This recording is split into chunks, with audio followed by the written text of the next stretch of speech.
See, it says live. Mm-hmm.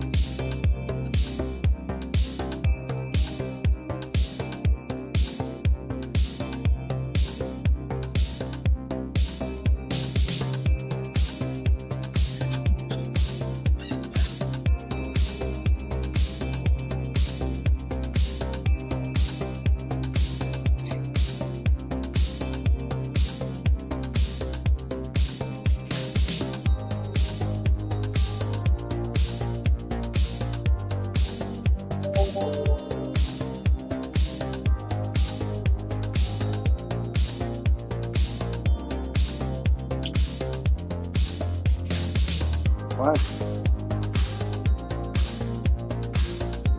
Mm, okay. Let me just, it said that it's having trouble streaming to the event page, but it should be streaming fine to the,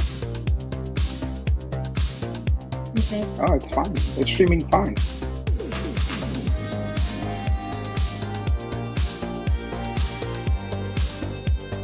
says everyone can see and hear Yep. And they can actually hear us, so you. Okay. that's why I,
okay. This is, there we go. All right. Well, welcome everybody. Sorry for the technical difficulties. This is our very first live stream interview. My hope is that we are able to do this on a weekly basis, just having a conversation about real estate with professionals who are their sole purpose is to help serve you, the home buyer or home seller, and help you through that sometimes complex process of just navigating the home buying or home selling process. And just a couple things before we get going here. This is a live stream, but if you're watching this on a replay, either on YouTube or on Facebook, just want you to know that we're going to have a giveaway. If you go ahead and text guide, if you text guide to 402-674-6941, I will go ahead and text you a free home buyer's guide, just kind of detailing some step-by-step processes that will help you be in the best position to be able to buy your first or your next home. I'm super excited for my guest today. Holly Vollbracht is with Fairway Independent Mortgage Corporation, and we've known each other for about a year now.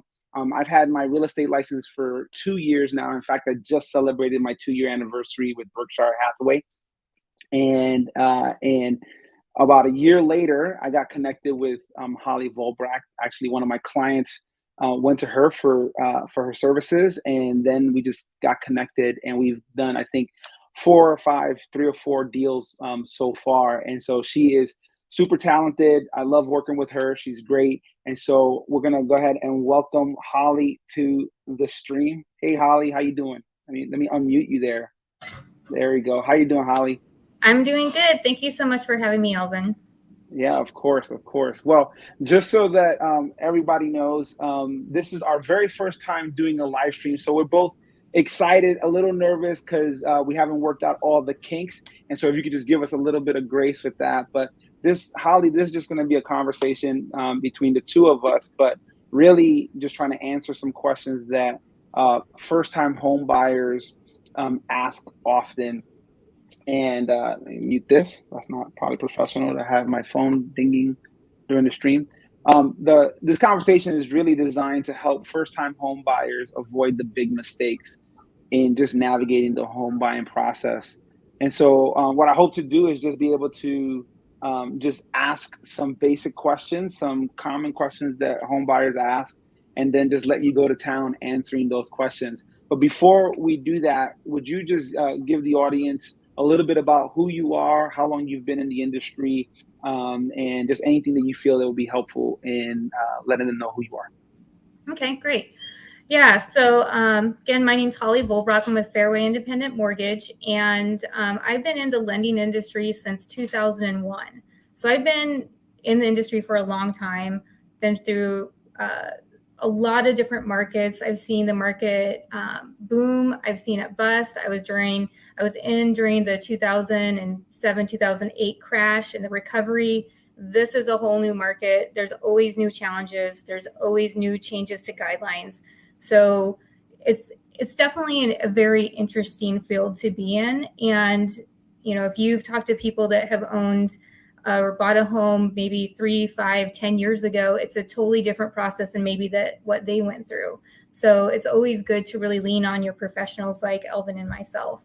Also, I am originally from Nebraska, which is where Elvin is. I'm from Columbus, Nebraska. So if any of my Columbus people are watching, hi. And I now live in Arizona. I am also licensed in Illinois, Kansas, Iowa, and Missouri, including Nebraska and Arizona. So those are the states that I am active in. Yeah. That's great. So you're the go-to person for pretty much the Midwest, Southwest. That whole Definitely. from here to Arizona.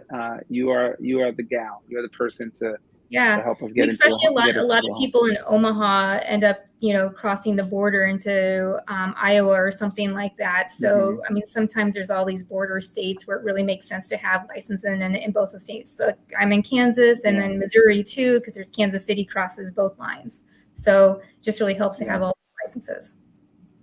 That's good. That's good. Well, Holly, why don't we just jump in? Let me ask you a few questions that have come up.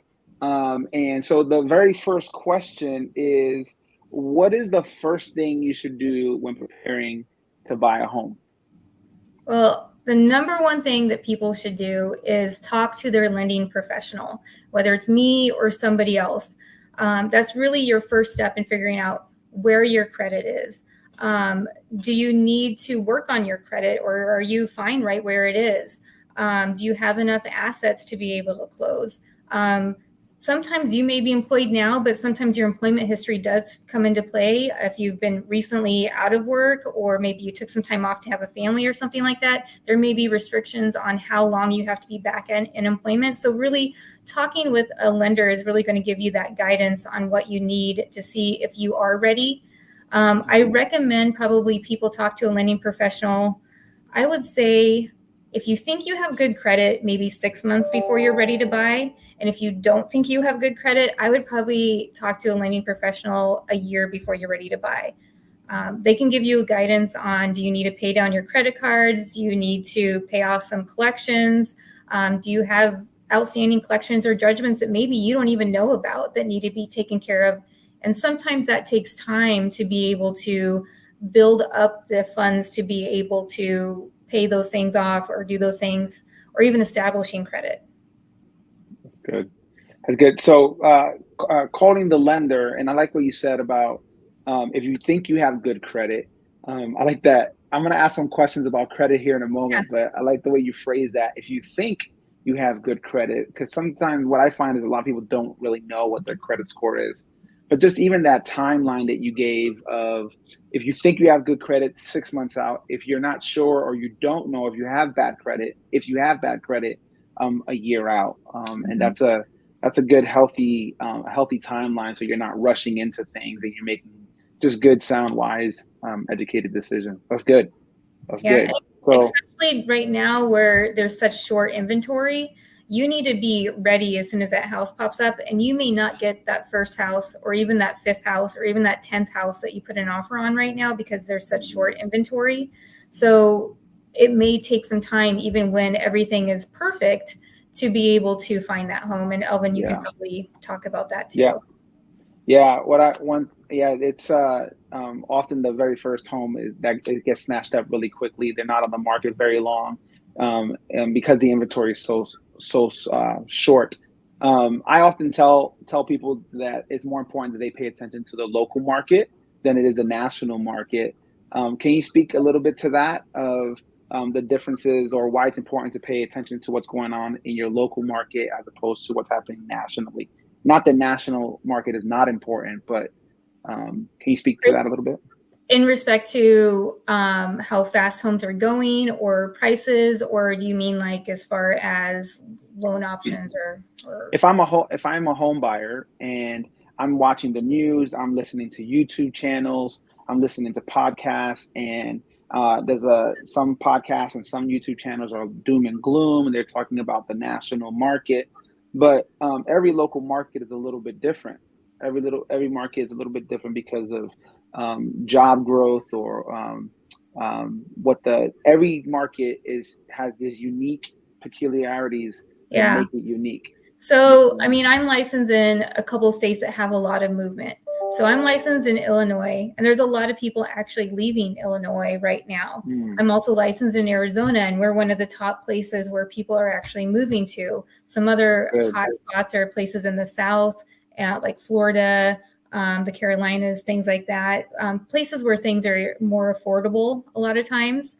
There's a huge shift in movement from cities to more rural areas after COVID when people could Mm, work remotely and work anywhere. A lot of people have chosen to not live in the big cities. So, and moving out to suburbia or even in rural areas. that's good. So, and you just really don't know what's happening in a particular city or market. So, a lot of times cities may have large employers that may do layoffs or shut things down, where that may make that housing market a little bit cheaper or easier to get into. That's Or there good. might be places where they're bringing in tons of jobs and employees, and there's just not the supply there. So it's a really hot market. So every market is going to be different. But yeah, if you're looking at the national kind of, I guess what I want to say is that a lot of people are waiting kind of for things to settle down. They're thinking that, oh, everything was booming so much during COVID. It's got to be coming down. It's going to crash. It's going to be happening soon. And then that really hasn't happened. Nationwide, I think we're up about 5% for this year. Mm, And even with the interest rates the way they are, home appreciation is up about 5%. wow. So, but Yeah. each market is going to be different. So, Wow. Thank you. So what I put down was call a lender. That's the first mhm. step you should do is call a lender. They're the ones that are going to be able to help you be in position to be able to buy a home.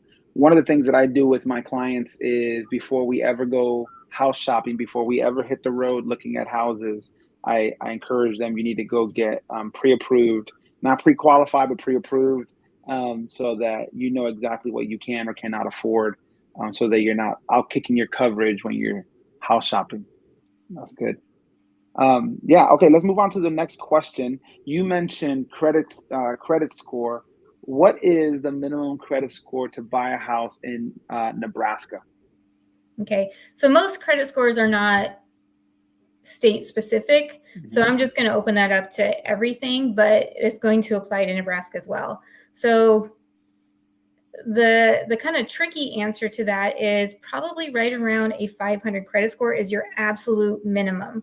But when you're looking at a 500 credit score, you're not looking at minimum down. You're going to need significant money down to go down to that. That's going to be going into some non-QM loans.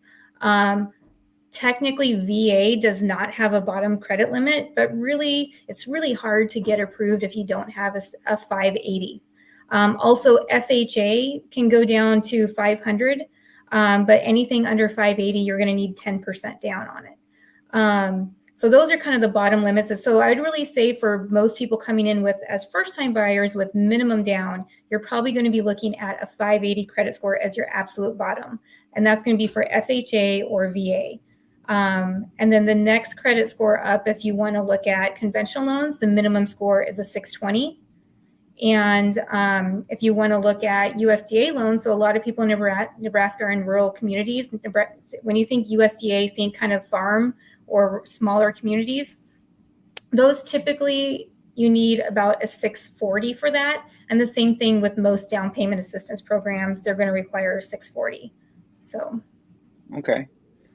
So what I wrote down was between 580 and 640. That's a pretty good. But if you want a USDA, you need a minimum of 640. Right. Minimum of 640. That's good. That's real good. This kind of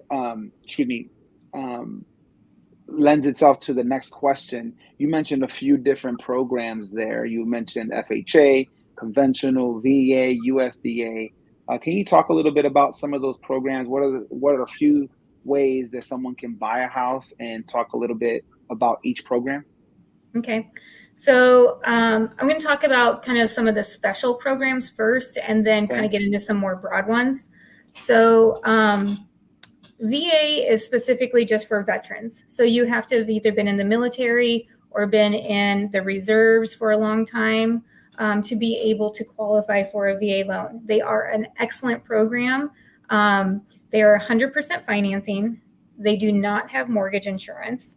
So if you hear people talk about mortgage insurance, it's an additional fee that you pay basically to say that if you were to default on it, it gives insurance to the lender to help cover their losses.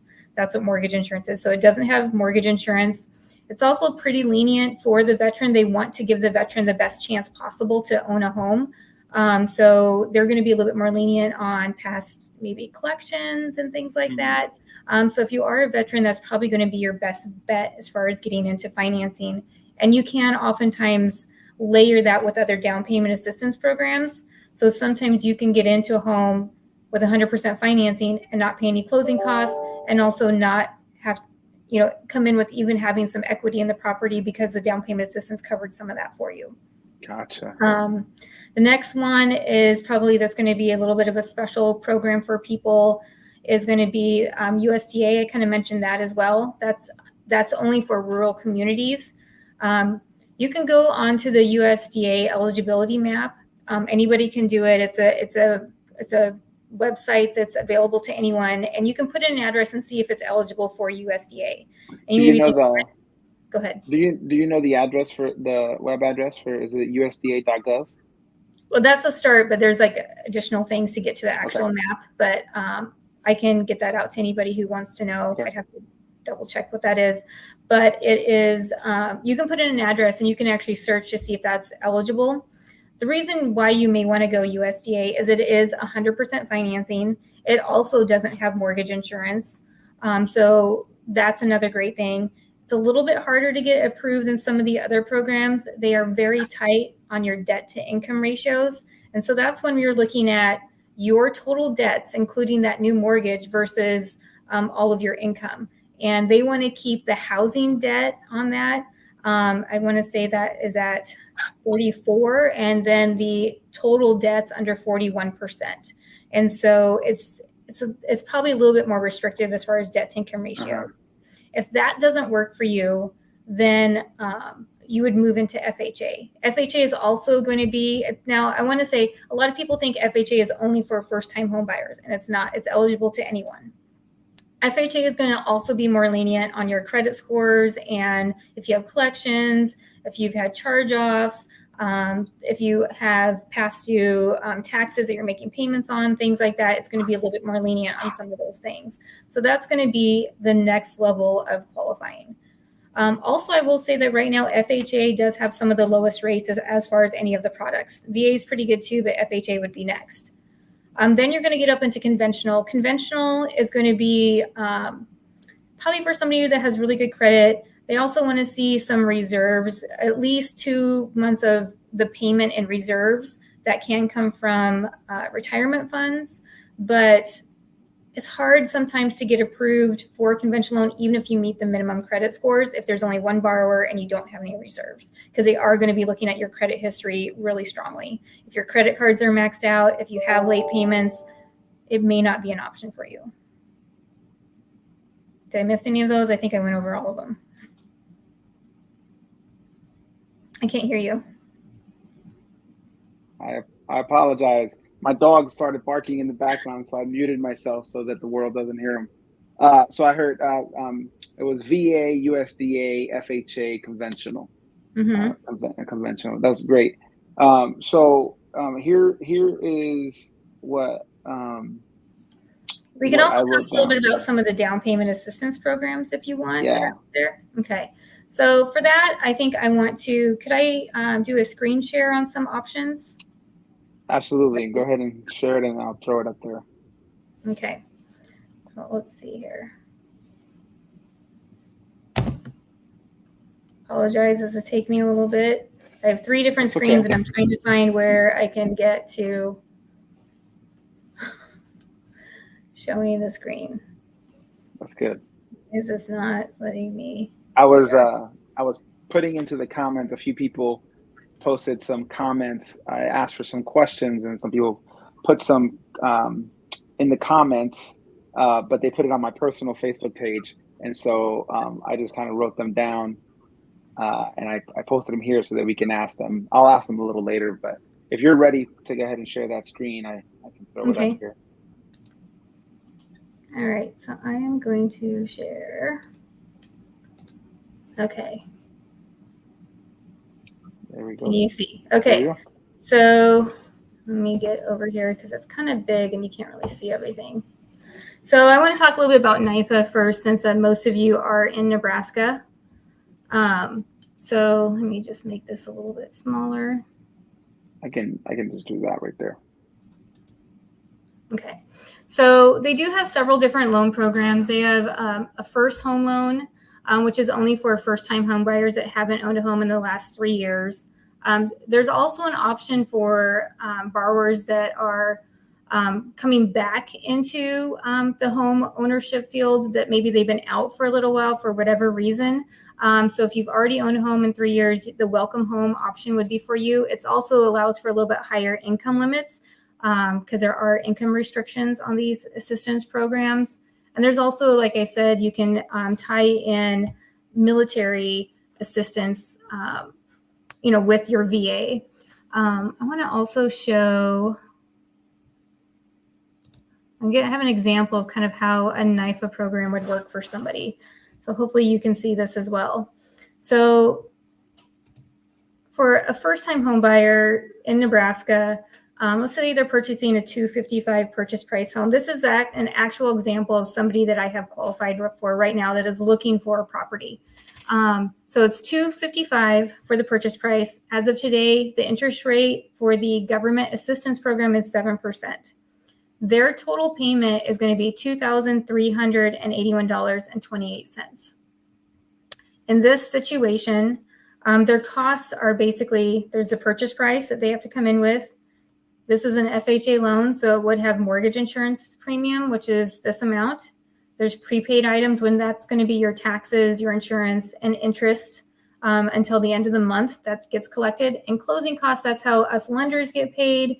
That's how your title company gets paid, the appraiser. When we pull credit, we have to pay a creditor. All of those little fees get added up into this. So your total when you buy a home, even though your purchase price is $255,000, everything adds up to be $266,000, $259,000 in this scenario. what you're going to get when you do the NIFA program is that you have your loan amount for an FHA with 3.5% down. That's going to be $250,381. You also get assistance from NIFA. They're going to give you up to 5% of your purchase price. So in this case, it'd be $12,750. And also typically the seller pays some of those closing costs for their tax transfer fees here in Nebraska.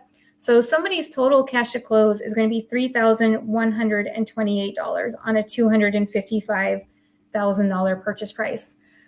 One of the biggest misconceptions that people need 20% to buy a home, but somebody can get in for basically what their first month and their security deposit would be for a house. So I think that's pretty powerful. You have any comments on that? No, I think that's great. I think so many people decide not to pull the trigger on buying a home because they just don't have the down payment. They just don't have, and they keep hearing 20%, 20%, 20%. And that's just not the reality. There's so many different opportunities to get into a home for less than that, a lot less than 20%. And so I'm actually a NIFA certified realtor. I just did that in June. And so this is an incredible program. And that up to 5% of the purchase price, that loan toward down payment assistance is actually like 10 years at 1%. And so that's pretty significant, because when interest rates right now are 6, 7, 8%, and you're getting that good chunk of money for your down payment assistance for 1% for 10 years, it's hard to beat. You can't beat. Yeah, I don't know if you can see that, but that payment on that second lien, which is this $12,750 at that 1% over 10 years, is $111.70. So that's very reasonable for that kind of money. Yes. It's practically free money, really. So It's a really great program. There are some other. Go ahead. I was just gonna say, I'll let the mortgage lender say free money. I'm not the one who's gonna say that. I mean, 1% interest rate, it's about as close as you can get to free money. That's right. I also wanted to kind of touch on, in case there's anybody with other states, and Illinois has a really great down payment assistance program. They have a program that will give, a lot of them will cap out, the most is at $10,000 that you can get. I actually have a borrower doing this right now. It's a great program. He's coming in with just the minimum. You have to come in with $1,000 of your own money. I also want to say that for NIFA too, you have to come in with $1,000 of your own money. That's the only restriction. So the seller can come in and give you closing costs to come and help with some of that money that's left over, if you can negotiate that in your contract, but you have to come in with $1,000 of your own money. So this is a great program. And then we also have a nationwide program out there. Let's see if I can find it. While you're finding that, you hit on something, that if you can negotiate that into your contract. And I would say that one of the things to look for in a good realtor is somebody who's going to go to bat for you in that negotiation process. Absolutely. I mean, having a good real estate agent that's going to negotiate on your behalf and get whatever it is that you particularly need is super important. And not all realtors are the same. So just definitely look for a good one. Elvin's a great one. So there is a nationwide product that only Fairway has right now, that most of the down payment assistance programs that I've mentioned, they all require a 640 credit score. This one will go down to 600. So that's huge for people that just don't meet that requirement. This could be in Nebraska, this could be in Illinois or Iowa or Kansas or anywhere really. If you are looking at manufactured homes, you do need a 620 credit score. And it will also go up to higher income limits. Most down payment assistance programs limit you to about 80% of the area median income. And that's going to be different for every county. So I can't really go into all of those, but it's probably going to be somewhere around 90,000 and under for a household. This is going to go up to 158,000. So that's going to fill that void for people that don't meet that requirement. I also worked up a little scenario for you on if somebody was interested in this. This I did up to a higher purchase price. This is at 420. kind of the same thing. It also has a second mortgage. This payment is a little bit higher. It's a bigger purchase price also, but it's $266.81 for that second. Total payment is about $3,400. In this scenario, the total cash to close is $10,772, but you're looking at a $420,000 purchase. Yeah. You know, your down payment alone is going to be, let me think here, say 3%. That's going to be about $15,000 that you need just for your down payment. So you're coming in with pretty much, this is just what your closing costs are. Yeah. Same thing. If you can get the seller to pay some of your closing costs, great. If not, this is something that can be manageable for a lot of people to come up with. You can also get gifts from family, take money from retirement, things like that to come up with that money. So that's something that you don't have just sitting in your savings account right now. That's great. That's great. Holly, thanks a lot for that. That's a lot of our jobs. My job as a realtor, as a real estate agent, is to help my clients have the best information to make educated, informed decisions with significant financial decisions. Buying a home and selling a home are probably, for most people, is the largest financial transaction they'll make in their lifetime. And so it's important that we have the best information that we giving the best information in order for them to be able to make those decisions. Some questions that people have asked. I want to go into what are the 3 biggest mistakes that first-time home buyers make. But before I do that, I asked a question. What are some questions that you would like for me to ask Holly? And I had a couple people respond. And here is one from this is Jen, and she wrote. I know it says my face, but that's because I copied and pasted from my personal Facebook. But it says, is it possible to have 2 mortgages? The second mortgage would be for purchasing a home for a business, the second mortgage. Okay, so yes, you can have more than one mortgage. You can own multiple properties. You can have mortgages on all of those properties. I'm not sure if her question is if she can take out 2 mortgages on her one property that she owns to acquire another property.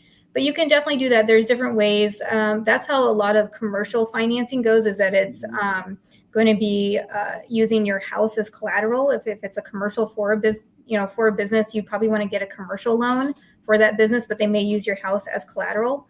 Or you can always take out a home equity line of credit or a second mortgage to get your down payment funds or something for that business purchase. That's great. Yeah, I know a lot of people who use the home equity line of credit to be able to fund the startup of a business or to buy an investment property and doing, yes. So the whole 2 mortgage thing, I mostly see the HELOC, the home equity line of credit. Yeah. So, and we offer a great home equity line of credit that you can get approval on in 2 minutes. So, yeah. Okay. So, all right, here's the next one. This is from Kyle. And Kyle says a couple that she probably gets asked all the time would be pros and cons of bundling versus separating your property taxes. Just talking about PITI. And then the second question is, what points do for you, and when might it make sense to buy them? So those are 2 separate questions. 2 questions. Okay. So the first question is bundling in your probably taxes and insurance into your mortgage or paying them separately.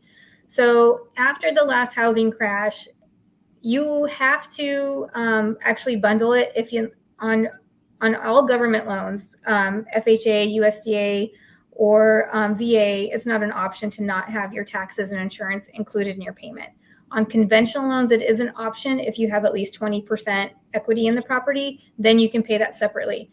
And basically, the risk is that if you forget to pay your taxes, somebody come in and purchase that tax lien and end up taking your property from you. If you don't pay your insurance, if you have a fire, your home may not be worth what the mortgager has lent on that property. So that's why as far as a lender goes, it's considered a risk to not include that. And oftentimes when we do pricing, as far as your interest rate, you are going to get a pricing hit if you have your taxes and insurance paid outside of your mortgage. So for most people, I would recommend that they include it in their mortgage. The only people that I would probably recommend that they don't do that is, I don't even know if they don't want their money sitting in an escrow account and they're getting a high return on their savings, and they just want to keep it in their savings as long as possible. But you have to be in a conventional loan with at least 20% equity to be able to do that. So, okay, that's good. oh, and then there was a second question, right? What was the second? But before we hit that, I don't think I realized that that you take a hit, there may be a financial penalty for separating it out. I didn't realize about an eighth of a point in interest rate. Okay. So it's not huge, but yeah, but still, every penny counts. Right. The second part of the question, the second question was, what do points do for you, and when does it make sense to buy them? Okay, so points, typically discount points is what he's talking about. Those are used to buy your interest rate lower. So let's just say, okay, par is where there's no discount points, and also the lender isn't giving you any credit towards closing costs. So that's kind of what a par rate is. Let's just say this interest rate par is at 7%. Now, if you pay 1% discount point, 1% is 1% of the purchase price. So in this example, let's just say it's a $200,000 purchase price. That 1% is going to be $2,000. And let's just say that gets you down to a 6.5%. What did I say the interest rate was? 6 or 7? 7, and it gets you down to 6.5%. So it gets you a 0.5% lower interest rate, but it's going to cost you $2,000 to do that. So your lender can kind of calculate what the difference is in that payment, how much it's going to cost, and how long that's going to take for you to recoup that savings. So as a general rule, it's usually about 4 years to recoup the cost of paying 1 point to buy down your interest rate. I would say actually right now, if you can handle the higher interest rate, I wouldn't do it, because all the economists are expecting that interest rates should be getting lower, whether it's at the end of this year or next year, but probably within a short amount of time frame, you're probably going to be refinancing into a lower interest rate. So if you can handle the higher interest rate and still qualify, it may be worth not paying points right now. If you're going to be in something long term and you're never going to refinance again, then it would make sense to buy down points. And most people, will refinance as the interest rates fluctuate and drop down a little bit. I often tell people, date the rate, marry the purchase price. Right. marry the purchase price, date the rate, because in a few years you can always refi and bring it down. Okay, that's good. You want to do a couple of what are the three biggest mistakes that first-time home buyers make, and just go to town. Tell us what those mistakes are. Okay, so I guess I could probably break it into more things, because there's just like so many mistakes that people do sometimes. But the biggest thing is that waiting to get pre-qualified, either being scared of getting pre-qualified or assuming that they can get pre-qualified for their goal purchase price, and then not being able to do that. So many people just wait, because it's not the fun part of buying a home. The fun part is looking at all the pretty houses online or in person, right? It's not the fun part, but it's an important part to know really what your purchase price is, and know what you can afford. You don't want to think that you can buy a $300,000 house and then you can only buy something that's $250,000, and you started looking at $300,000 houses, because that $250,000 is just not gonna look as good, because you saw these houses that are so much better, and you're just gonna be really disappointed. So get pre-qualified first and make sure you can get qualified for what you want, and also you're not wasting your real estate agent's time and your time and getting your heart set on something you can't have. That's one thing. The next thing is comparing yourself to what other people are getting as far as interest rates, or how much they bought a house for, or what their payment is, because unless they are exactly you, a mirror image of you, it's going to be different. Everybody has a different credit score. Everybody has different income. They have employment issues. They have maybe a different amount of down payment. Everybody's going to be different, and interest rates change sometimes even more than just once a day. So they change every day for sure. And sometimes if something big happens in the market, they'll change like within a matter of minutes. So you can't even compare the same rate from the same day. So it's always something that's changing. If your dad tells you this is what he did 10 years ago, if your sister said that somebody had got this great thing and they were only paying this amount for this house, that may not be your situation, just because everything's constantly changing. So, and then the last thing that I want to say, this is the biggest thing, is that a lot of mistakes that first-time homebuyers are doing right now is they're waiting for the market to crash. They're waiting for the market to crash. And can I share something on this? So. Absolutely.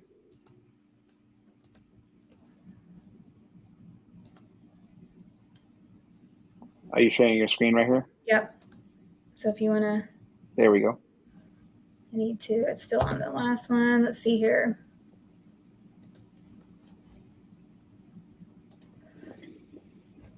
So I'm going to show. So the screen that's up right now shows ages all the way from 1 to 95. And right now, we are here. And we are at the beginning of this rise in ages. This is when most people move out of their home, starting at 26. And so that's when the average person in America moves out of their home and starts a new household, basically household formation. And so this is during the boomers, right? Or this is a silent generation. And here's the boomers here. Gen X is, in here, millennials. They were an okay group of people. But this is kind of where it's all at, that the median age for buying homes is just starting. We are not building enough homes to keep up with this rise. So if you think that there is a huge demand in your market right now, it's only going to get worse. And guess what happens when something's in high demand? Elvin, what do you think happens when something's at high demand? Prices go up. Right, prices go up. So the longer you wait, the more you're going to pay for that house. It's just a matter of numbers. Supply and demand, purely supply and demand. That's right. I'm also going to show, let me just flip to another screen here. So this is all we are in a huge undersupply of homes. These are all the homes that have been built since they've been tracking of when homes have been built. This is like before 1930s here. This is during the 1940s. The 1940s, they didn't really build homes because everybody was at war, right? And then after that, in the 1950s, they started building a lot of homes. The 60s, we definitely probably see in your area a lot of homes built in the 70s, 80s, 90s. There's a big push in early 2000 for homes. This is also kind of when they kind of overbuilt because the Gen X generation was smaller than previous generations. And so then that's kind of what caused part of the housing crisis, is that there weren't enough buyers for this big group of homes. But look what's happened down here. And from the last 10 years and currently in the 2000s, we are not keeping up with the building to take care of that huge group of people that are coming into the market that are going to be buying homes. So if you're waiting for the housing market to drop in your area, I just don't see it happen. It ain't going to happen. Yeah. So that's the biggest mistake that I see people making. Yeah. So you would you say that I always, I'm constantly on YouTube looking at real estate stuff and finance stuff and business videos, and over again, I'm listening to these talking heads talking about the coming crash, and they seem to be taking numbers out of context, and just the numbers don't support the demographics don't support, and the construction and the building doesn't support a coming crash. There's just not enough. There's too many people and not enough housing for there to be a crash. And correct me if I'm wrong, but even the interest rates, historically speaking, the rates are not astronomical. Historically speaking, we've just had a decade of really, really low interest rates. Yeah, I mean, people buying right now, they're just definitely been spoiled from these low interest rates. And those 2s and 3s were a complete anomaly that hadn't happened anytime in the past. And I would speculate to say that it may or may not happen again in the future. So if you're waiting for that, 3% interest rate again to happen, you're going to be waiting. You're going to be renting for a long time. Yeah. You just have to jump in and start getting that appreciation. Home ownership is the number one way to create wealth. And if you don't start somewhere, you're not going to start building that wealth. Yeah. Holly, you had mentioned something about don't buy your dream car before you buy a house. Oh yeah, there's Is that something you see a lot? I do. I see a lot of people right now, and I almost put this as one of my top three reasons, like mistakes that people make, is that they, I see so many people with 800, 900, 1,000, $1,200 car payments. I mean, I don't know what they're driving. I think a lot of those giant pickup trucks, those are really expensive. But guess what? You're driving your house. You know, it's way easier to get qualified for a vehicle after you already own a home than if you have this giant car payment, then your debt to income ratio is too high and you can't afford that house. So, you know, just have a nice, modest car that's like reliable. You don't need to have like a sports car or this truck that has everything. I mean, if your work is requiring you to have a pickup truck, maybe they should be providing that for you. I don't know. But I don't really see like too many people that have to have those expensive vehicles. They just want them because, Yeah. you know, but it's really keeps them from being able to buy their dream home or even a home sometimes because they have this giant payment. And if you just bought it, you can't refinance it or sell it and recoup that loss. So Yeah. My I have friends who make fun of me sometimes because I'm always the one driving a beater, driving a car that's a beater because my wife and I are we're not like um, we're not Pharisees about this, but we're anti car payment. We just don't like the car payment, and so we've had car payments in the past, and it's just like we got to get rid of it, got to get rid of it, I and mean, yeah, purely on an investment basis, cars depreciate, right? so Houses fast. appreciate. So what's a better investment to put your money into? Yep, yep, I mean, it's a simple. absolutely, absolutely. Absolutely. Holly, one more question for you.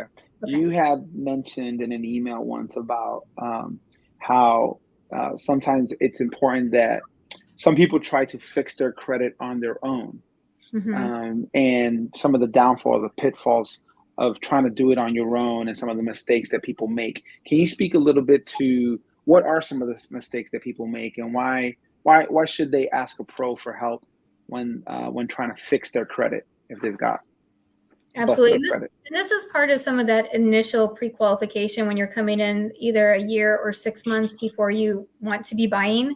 Um, if you're trying to do your credit on your own, a lot of people make mistakes. What they do is they close their accounts. You don't want to close your Mm, credit accounts. When you do that, you want to show that you have credit available. What you want to do is you want to show that you don't need it. So that maybe you have a couple credit cards, but you only have maybe $100 on them or something like that. So don't close out your accounts. If you have accounts that you don't use, that's fine. Cut them up. Just don't close them out. Also, a lot of times people will pay off collections and they'll pay like huge amounts on collections, but actually that collection was about ready to fall off anyway. Or maybe by paying it off, it didn't affect their credit score at all because now it's reporting new again as being recently paid off. Also, a lot of times people will apply for cards and things like that, thinking it's going to help them, but it ends up not helping them. So I guess what I would say is definitely don't try and do it yourself. You're probably going to do things that are going to negatively impact your score. We have tools, we have credit simulators where we can see, like, oh, well, what if this person pays this thing off or does this or does that? What does it do to their credit score? Usually, paying off installment loans ahead of time doesn't change your score at all. So, and actually, by losing that installment loan, sometimes your score will drop. So, it doesn't really make sense to do that. So unless your lender says you need to pay this off so that your debt to income ratio so you can qualify, you don't want to do that. So a lot of times people just do things that they think they're benefiting themselves but really are not. yeah. The difference between having available credit versus having debt. You can have the available credit, but like what you said, demonstrate that you don't need to use it. You can Yeah. have keep a low balance on there. Yeah. That's really good. Holly, before we let you go, is there anything else that you'd like to share? Can you tell the folks how to get a hold of you if they want to reach out? Yeah, give us your info. Yeah. So you can always reach me. You can always email me. My email is hollyv at fairwaymc.com. And you can go to my website. My website is www.fairwayindependentmc.com/Holly-Vollbracht. It's a long one. I'm not sure if he's going to post that up there. My website, you can go ahead and apply online. Or you can call me. It has all my contact information there. That's my email address. You can email me if you want to just have somebody look at your situation. I will never tell anybody that they cannot buy a home. I will never end the conversation that way. I will always give you advice on what you need to do to fix your situation and give you a timeline and when that might be. So don't be scared to talk to a lender. We are here to help you. So that is great. Thank you so much, Holly. Just before we sign off, just want to remind you that if you want to download a free home buyer's guide, all you have to do is shoot me a text, and you can download it by texting GUIDE, GUIDE, to 402-674-6941, and I'll shoot you a text with a link, and you'll have your free home buyer's guide. And my number one preferred lender is Holly Vollbracht. So thank you, Holly V. All right. Well, that's it for us, guys. Thanks a lot. Thank you so much, Holly. And let's do this again sometime. All right. Thank you. All right. Bye, guys. Bye.